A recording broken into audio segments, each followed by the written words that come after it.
Okay students, good morning to all. तो पिछले lecture में हम एक एप्लीकेशन कर चुके थे डायमेंशनल एनालिसिस की। आज हम सेकंड एप्लीकेशन करने वाले हैं और ये क्या है हमारी deducing the relation among physical quantities. Physical quantities हैं हमारे पास बहुत सारी, फंडामेंटल्स भी हैं और ड्राइव्ड क्वांटिटीज भी होती हैं। उनके बीच में एक रिलेशन हमको सेटअप करना है।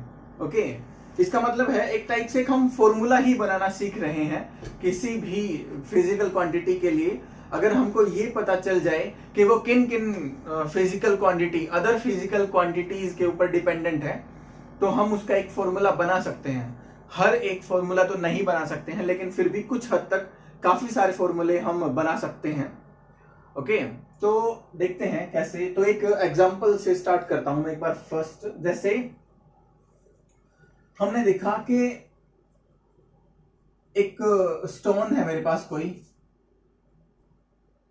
और ये स्टोन एक स्ट्रिंग के साथ मैंने बांध लिया। इस स्ट्रिंग की जो लेंथ है वो आर मैंने मान ली, और इस स्ट्रिंग को मैंने ऐसे पकड़ के ऐसे घुमाना स्टार्ट कर दिया इस तरीके से। तो ये एक सर्कल में ऐसे मूव कर रही है, और ये जो स्टोन मैंने लिया है इसका मास मैंने मान लिया m। ओके और इसकी जो रेडियस है इस सर्कल की वो क्या हुई r। इस तरीके से ये चीजें मैंने मान ली, और किसी भी पॉइंट पे इसकी वेलोसिटी मान लेते हैं, यहां पे v है तो वेलोसिटी हमने मान ली v। तो होता क्या है, किसी भी ऑब्जेक्ट को अगर आपको सर्कुलर पाथ में मूव करवाना है तो वहां पे एक सेंट्रीपिटल फोर्स का होना बहुत ही जरूरी होता है। सेंट्रीपिटल फोर्स होगा यहाँ पे, तभी कोई चीज क्या कर रही है, सर्कुलर पाथ में मूव कर रही होती है, कुछ ऐसा है। तो ये सेंट्रीपिटल फोर्स है ना, इसके लिए मैं एक फॉर्मूला बनाना चाहता हूं सेंट्रीपिटल फोर्स के लिए। लेकिन हमको क्या पता, अभी फॉर्मूला तो नहीं पता हमको, लेकिन ये चीज हमको बेटर पता है कि वो जो फोर्स आने वाला है वो किन किन चीजों पे डिपेंड करता होगा। तो हमने ऐसा हिंट लगाया है या फिर अंदाजा लगाया है कुछ कि वो मास के ऊपर, इस पत्थर के, इस स्टोन के मास के ऊपर डिपेंड करता होगा, वो इस सर्कल की रेडियस के ऊपर डिपेंड करता होगा, और फिर वो इसकी वेलोसिटी के ऊपर भी डिपेंडेंट होगा। तो यहां से मैं ऐसा लिख सकता हूं कि जो मेरा फोर्स है सेंट्रीपिटल फोर्स वो डिपेंडेंट है mass of the stone, radius के ऊपर भी, और उसकी वेलोसिटी के ऊपर भी। इन तीन चीजों के ऊपर वो डिपेंडेंट है। तो ये मैंने एक प्रोपोर्शनल का सिंबल लगा दिया है। हाँ, मुझे अभी ये तो नहीं पता है कि फॉर्मूले में मास का स्क्वायर आने वाला है या फिर मास डिवाइड में आने वाला है, इस बात का तो मुझे नहीं पता है। तो इस बात का नहीं पता तो मुझे इसका मतलब क्या है, मुझे इसकी पावर का नहीं पता। डिपेंडेंट तो है इसके ऊपर, लेकिन ये नहीं पता डिपेंडेंट कैसे है, वो डिपेंडेंसी कैसी है। क्या वो मास जो फोर्स है हमारा वो मास के डायरेक्टली प्रोपोर्शनल है, या फिर वो स्क्वायर के डायरेक्टली प्रोपोर्शनल है, या फिर वो मास के इनवर्सली प्रोपोर्शनल है। इन सभी चीजों का तो नहीं पता है हमको। तो इसीलिए हम इसकी पावर को कुछ मान लेते हैं। यहाँ पे मैंने इसकी पावर को कर दिया a, ऐसा मान लिया मैंने।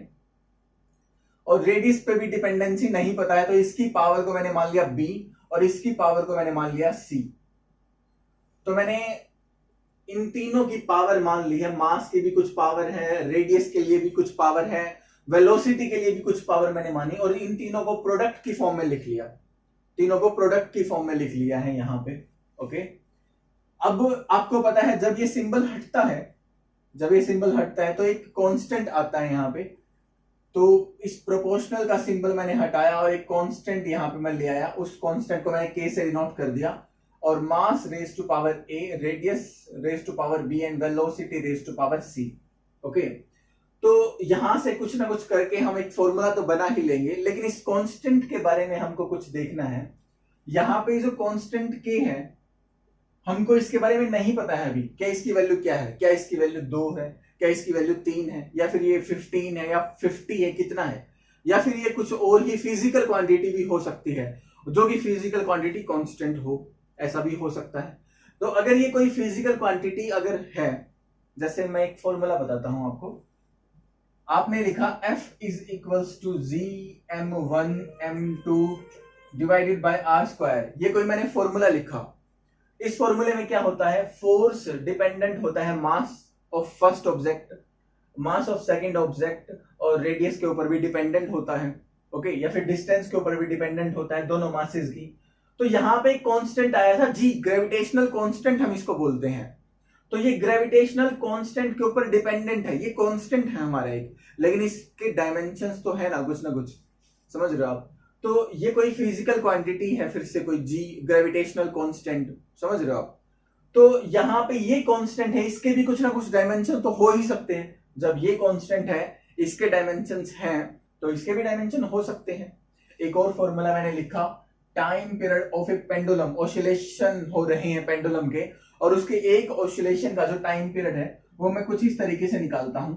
ये एक फॉर्मूला है, time period is equal to 2 pi under root L upon G. L is the length of the string and G is the acceleration due to gravity and 2 pi is the constant. तो यहां पे जो constant आया है उसकी value 2 पाई है। तो इस 2 पाई के तो कोई डायमेंशन नहीं होते, ये तो एक नंबर है। लेकिन यहाँ पे ये जो कांस्टेंट आया था वो डायमेंशन वाला कांस्टेंट है, ये एक डायमेंशन लेस कांस्टेंट है। तो हम वही फॉर्मूले बना सकते हैं जिनके अंदर जो हमारा कांस्टेंट है ना वो डायमेंशन लेस हो। तो ये जो हमारा कांस्टेंट आया वो कैसा होना चाहिए,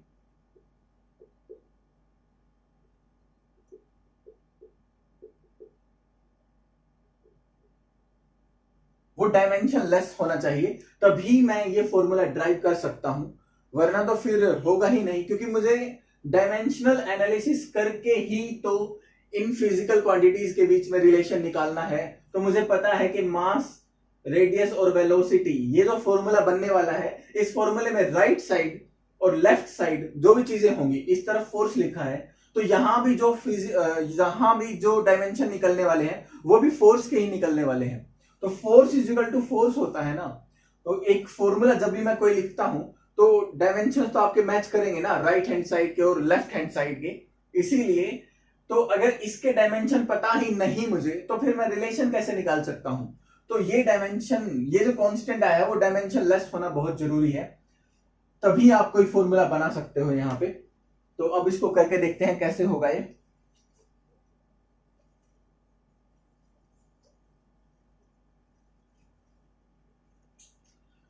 तो सेंट्रीपिटल फोर्स इन चीजों के ऊपर डिपेंडेंट होता है। तो मैं दोनों तरफ के डायमेंशंस रख देता हूं, क्योंकि मुझे पता है डायमेंशंस लेफ्ट तरफ के भी और राइट साइड के भी इक्वल ही होने चाहिए। तो फोर्स के डायमेंशंस क्या होते हैं, फोर्स के डायमेंशंस आप बहुत बार निकाल चुके हो, m1 l1 t-2। और इस k के डायमेंशंस क्या होंगे, कुछ भी नहीं, क्योंकि k क्या है, डायमेंशन लेस क्वांटिटी है। मास के डायमेंशंस m और पावर a तो a, and this is the radius, radius dimension length होते हैं l, and velocity is l t-1। यहां पे हमने देखा m1 l1 t-2, this is equal to constant k भी था यहां पे, m raise to power a और l raise to power b यहां पे है और l रेज टू पावर 1 यहां पे है। तो आप देखो कि ये सब मैंने बताया था प्रोडक्ट की फॉर्म में लिखे हुए हैं, तो ये भी प्रोडक्ट ही है आपके। यहाँ पे l raise to power b है, यहाँ पे l रेज टू पावर 1 है। जब बेस सेम होगा तो पावर्स ऐड हो जाती हैं, तो यहाँ पे b+1 and time raise to power -1। तो अब हमारे पास this side is equals to this side. तो यहाँ पे मास के डायमेंशन, सॉरी मास की पावर जो है 1a है और यहाँ पे 1 है। तो इसका मतलब क्या होगा, अगर ये इक्वल है तो a और 1 आपस में इक्वल होंगे। तो a is equal to 1, b+1 is equal to 1 and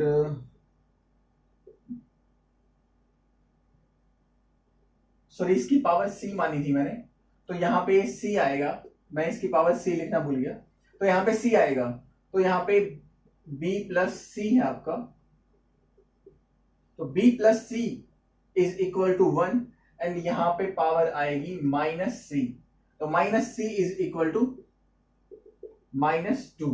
यहां से माइनस कैंसिल हो जाएगा, तो c इज इक्वल टू 2 और a इज इक्वल टू 1। तो अगर यहाँ पे b की वैल्यू c की वैल्यू 2 आ चुकी है, तो यहां से हम b भी निकाल सकते हैं। तो b इज इक्वल टू -1। तो a, b और c तीनों की वैल्यू हमारे पास आ चुकी है। इन तीनों की वैल्यू यहां पे हम पुट कर देते हैं। तो centripetal force this is equal to k m raise to power a। तो a क्या है 1, तो 1 का 1 हो गया। इसके बाद r radius raise to power b, b की वैल्यू है -1, और velocity raise to power c, और c की वैल्यू आई है 2। तो यहां पे इसका स्क्वायर कर देते हैं। तो centripetal force is equal to any constant, कोई constant k mv² upon r, और ये हमारा फॉर्मूला बन चुका है। और इस फॉर्मूले में ये जब ये क्वेश्चन हमारे पास आएगा तो इस कांस्टेंट की वैल्यू वो बता देगा। वैसे इस कांस्टेंट की वैल्यू इस फॉर्मूले में 1 आने वाली है। तो put k is equal to 1, then centripetal force is equal to mv² upon r। तो हमको सिर्फ यही पता था इस क्वेश्चन के अंदर कि जो हमारा सेंट्रीपिटल फोर्स है मास, वेलोसिटी और रेडियस के ऊपर डिपेंड करता है, और हमने एक फॉर्मूला उसके लिए बना लिया। तो इन फिजिकल क्वांटिटीज के बीच में एक रिलेशन हमने सेटअप कर लिया है। एक और एग्जांपल हम लेके देखते हैं।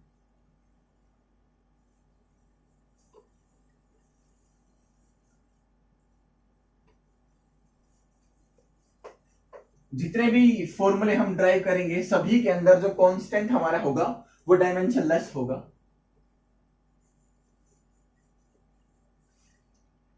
तो एक फॉर्मूला आपने पढ़ा होगा, time period of oscillation of simple pendulum is equals to 2 pi under root L upon G।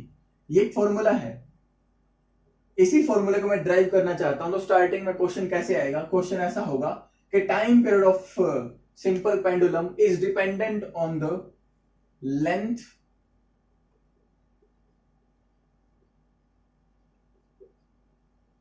of the pendulum. Time period is dependent on the mass of bob।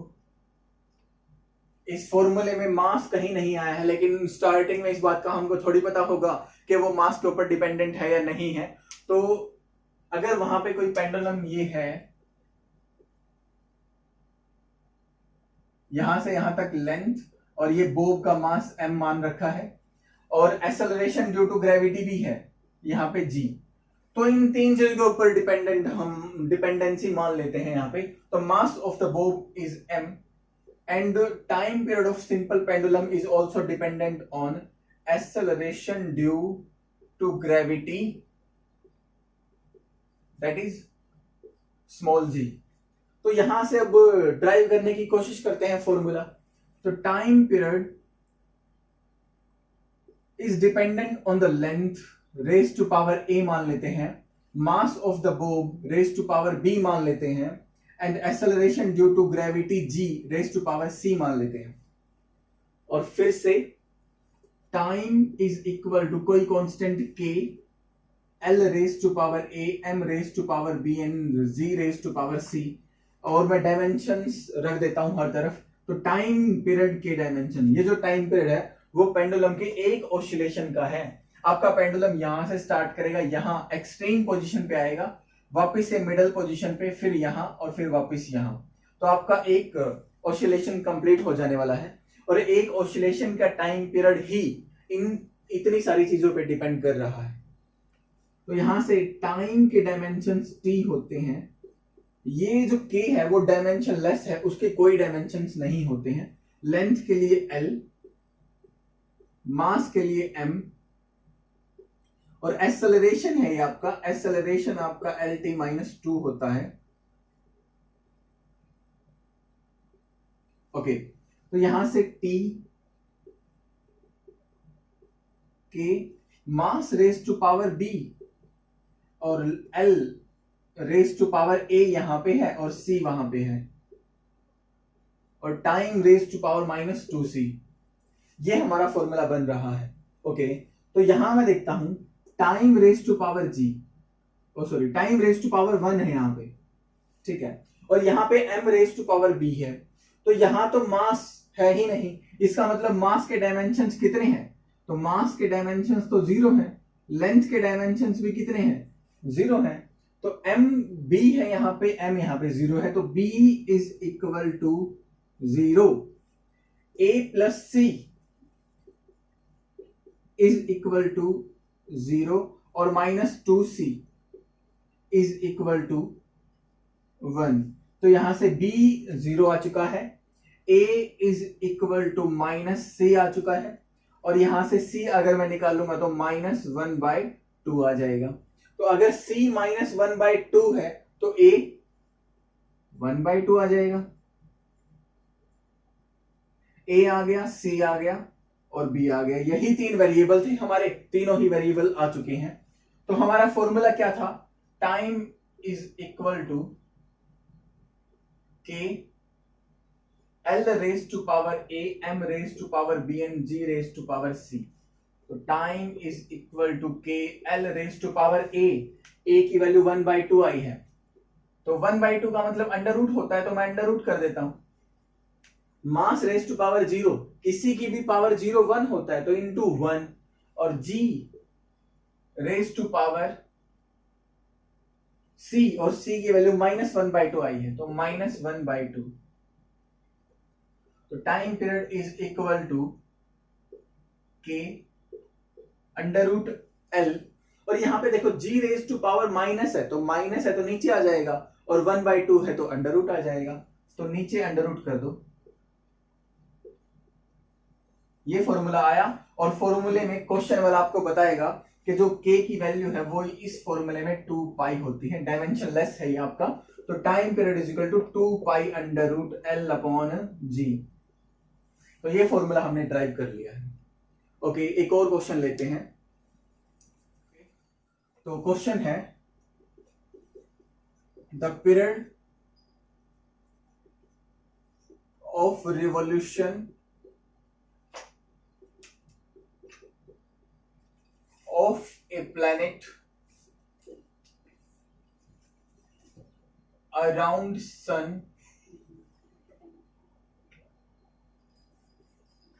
is dependent on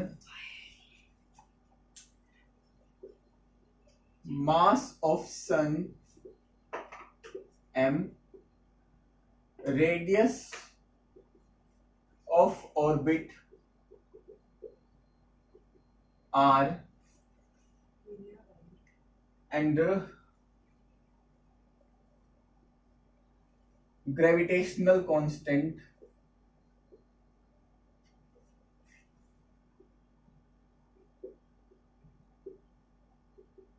capital G. Prove that time square is directly proportional to cube of the radius. ये बात हमको prove करनी है, ये question हमको दिया गया है, तो मैं लिख लेता हूं इसको। टाइम पीरियड ऑफ रिवॉल्यूशन, एक प्लेनेट है आपके पास और सन के चारों तरफ वो रिवॉल्व कर रहा है। तो जैसे ही वो रिवॉल्व कर रहा है सन के चारों तरफ, तो ये इसकी रेडियस हुई, और ये हमारा सन का मास m है, और ग्रेविटेशनल कांस्टेंट g, आपको पता है g के बारे में, F is equal to G m1 m2 over r square, यही वाला g है ये। तो इन तीनों चीजों के ऊपर डिपेंडेंट, और हमको time square is directly proportional to radius cube, इस बात के इक्वल प्रूव करना है हमको। कैसे करेंगे देखो,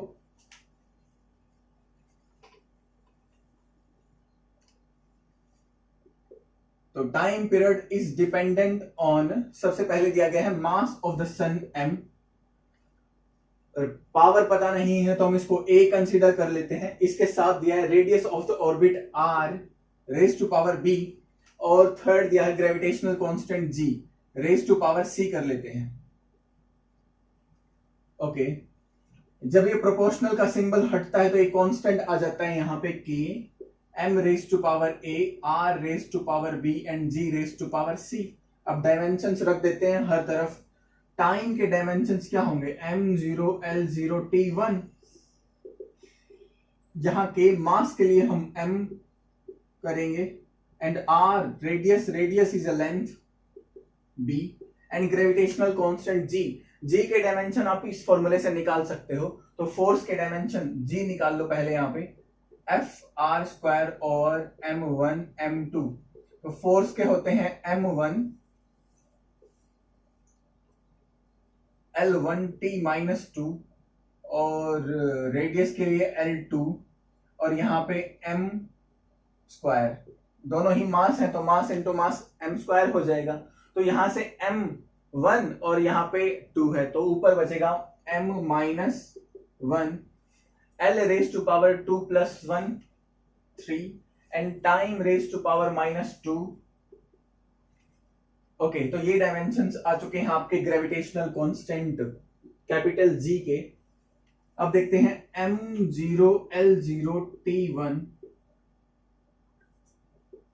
is equals to k, m raise to power a तो यहां पे है और m raise to power minus c यहां पे है, l raise to power b यहां पे और l raise to power 3c वहां पे, time raise to power minus 2c यहां पे है। ओके, अब इक्वेट कर देते हैं मास, लेंथ और टाइम की पावर्स को। तो यहां पे mass raise to power a minus c और यहां पे 0, तो a minus C is equal to 0, तो a is equal to c आ चुका है। यहां से b plus 3c is equals to 0, तो यहां से आगे सोल्व करते हैं इसको। ओके, तो यहां से minus 2c this is equals to 1, तो यहां से c निकाला माइनस 1/2 आ गया। तो यहां पे c की वैल्यू अगर मैं माइनस 1/2 रखता हूं तो b कितना आ चुका है आपके पास, 3/2 आ चुका है, c भी आ चुका है, b भी आ चुका है और a और c आपस में क्या है, इक्वल है। तो जो c की वैल्यू वही a की वैल्यू है, तो a इज इक्वल टू -1/2। तो ये आपकी a b और c तीनों की वैल्यू आ चुकी है। इन तीनों की वैल्यू को हम पुट कर देते हैं अपने फॉर्मूले में। तो टाइम पीरियड इज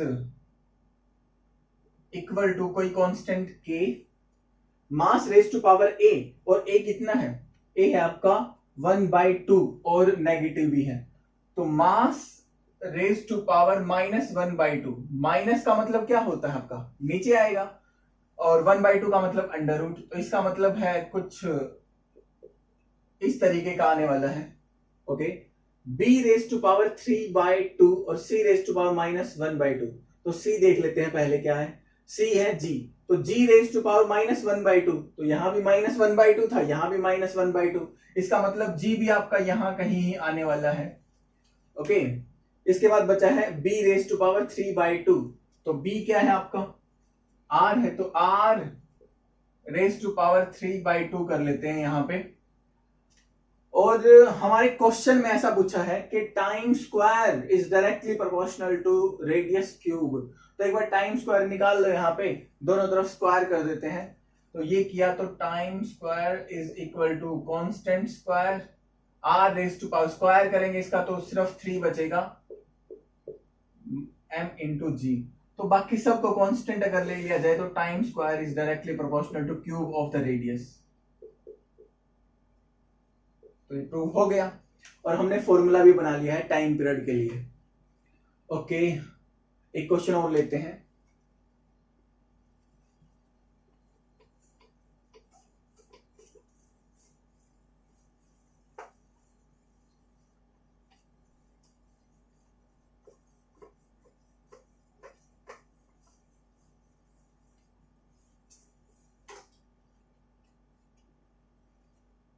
एक कोई रेजिस्टेंस है आपके पास R और यहां पे एक बैटरी लगाई गई है जिसकी वोल्टेज बताई गई है V और इसके अंदर एक करंट चल रहा है I और वो मान लेते हैं T टाइम के लिए चल रहा है।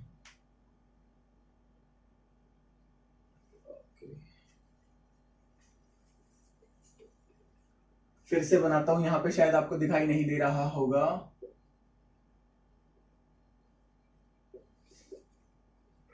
तो ये एक रेजिस्टेंस थी R, एक V वोल्ट की बैटरी आपने लगाई और यहाँ पे करंट चल पड़ता है I, और ये कितने टाइम तक चलता है? आपका T टाइम के लिए चलता है। ओके, तो यहाँ पे एक बैटरी लगा के आप एनर्जीज को प्रोवाइड कर रहे हो, और अल्टीमेटली क्या होता है, रेजिस्टेंस जहां पे भी होगी तो वो हीट बनाने का काम करेगी आपकी।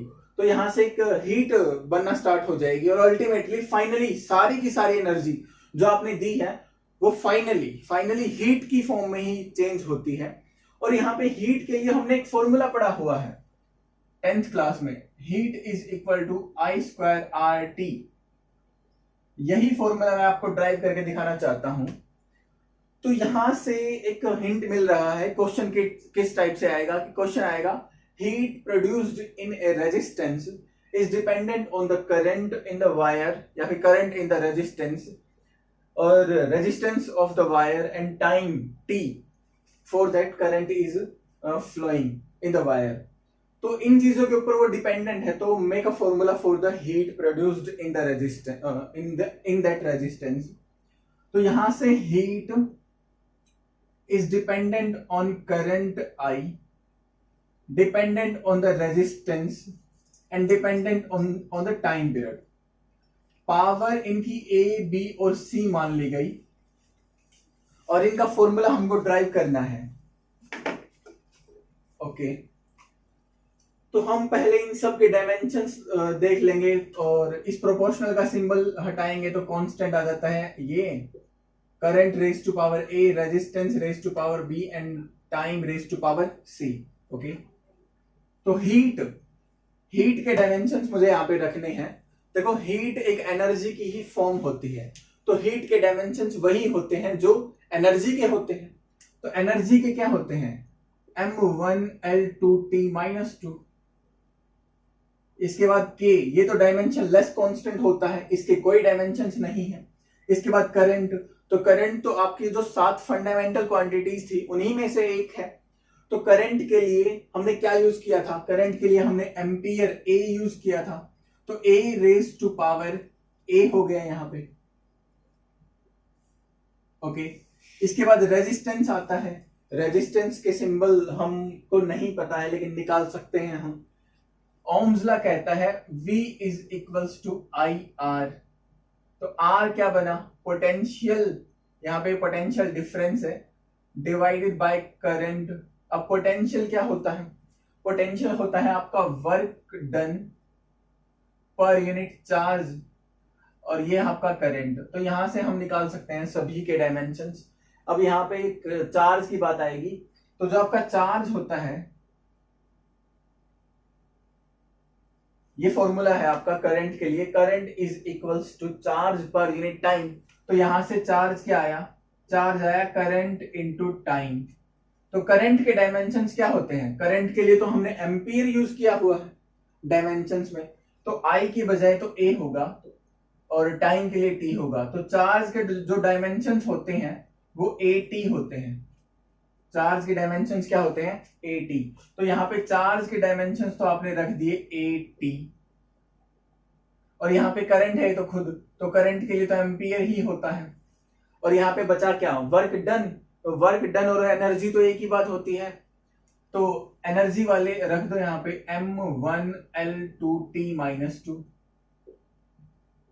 तो रेजिस्टेंस के डायमेंशंस निकाले हमने, तो m1 और L2 यहाँ पे है,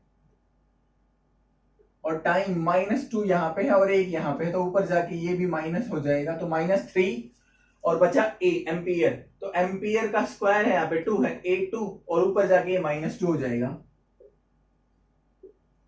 तो ये रेजिस्टेंस के डायमेंशंस हमने निकाल लिए, तो यहाँ पे पुट कर देते हैं m1L2T-3 A-2।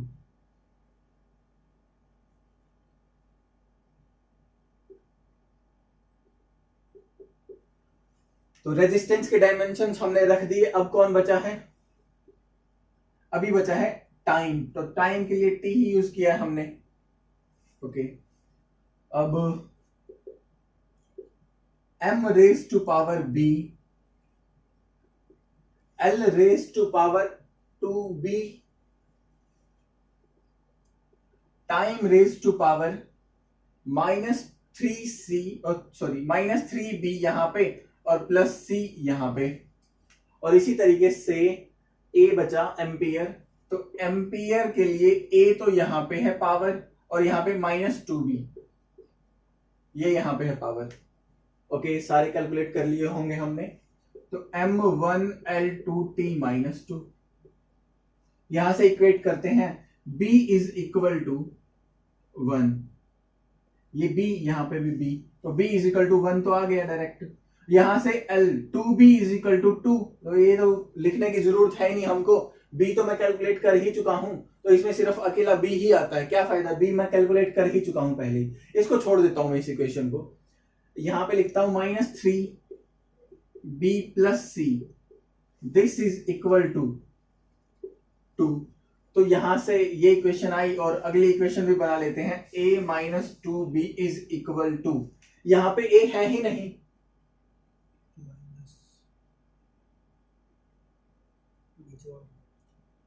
Time -3b + c, तो -3b + c time raise to power -2 था यहाँ पे, सॉरी -2 कर लेना यहाँ पे। Okay, a raise to power a - 2b, a - 2b, और यहाँ a है ही नहीं, इसका मतलब क्या है, यहाँ पे a रेज टू पावर 0 होगा तभी तो, यहाँ पे a है ही नहीं, तो इसका मतलब हीट एम्पियर पे डिपेंड नहीं करती होगी, यही मतलब हुआ यहाँ पे।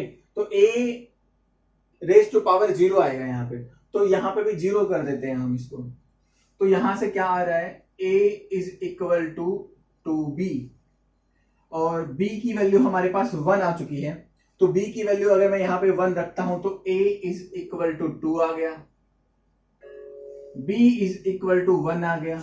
b की वैल्यू यहां पे 1 रख के c भी निकाला जा सकता है, b की वैल्यू यहां पे मैंने 1 रखी तो -3 ही बचा, तो वहां जाके -3 आपका +3 हो जाने वाला है, और c इज इक्वल टू 1 आ गया, a आ गया, b आया और c भी आ गया हमारे पास। तो फॉर्मूले में रख देते हैं, तो h is equal to k I RT ABC, h is equal to k I raise to power, current raise to power a, और a कितना है 2, resistance raise to power b, और b की वैल्यू क्या आई है 1, और time raise to power c, c भी कितना आया है 1, और यहां पे जो कांस्टेंट है इसकी वैल्यू होती है 1। तो heat is equal to current square times resistance time current, sorry times current और टाइम। तो ये हमारे पास फॉर्मूला बन चुका है। Okay, thank you.